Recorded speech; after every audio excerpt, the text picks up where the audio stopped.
découverte de la photographie, elle s'est faite par l'intermédiaire de mon papa. Quand j'étais toute petite, on a toujours vécu avec des appareils à la maison. Donc j'étais déjà sensibilisée dès toute petite. Et puis après une formation en communication et puis art plastique, je me suis vraiment rendu compte de la puissance des images, de ce que ça pouvait véhiculer et de l'effet, de l'impact que ça avait sur les gens. Et là j'ai compris que c'était le média que je voulais utiliser au quotidien. L'attitude que j'ai avec les modèles, elle est vraiment variante en fonction du résultat qu'on attend.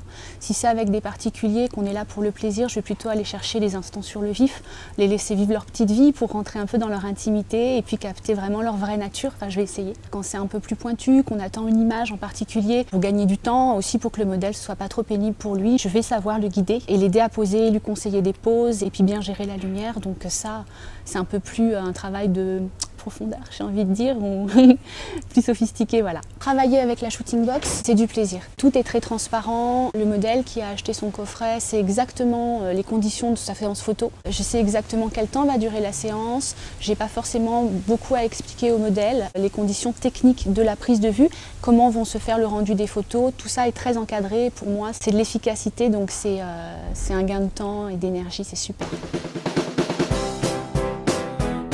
Dans mes lectures favorites, j'ai Le Petit Prince qui revient. C'est mon livre de chevet, il est tout le temps sur la table de nuit et je trouve beaucoup d'inspiration, notamment poétique. Je suis gourmande, ma maman cuisine très bien. Donc tous les plats du sud-ouest, le canard, le bon vin aussi. Et spécialement, j'aime la cuisine sicilienne, les arancini, les granitas, les cornettos et donc les lasagnes de ma belle.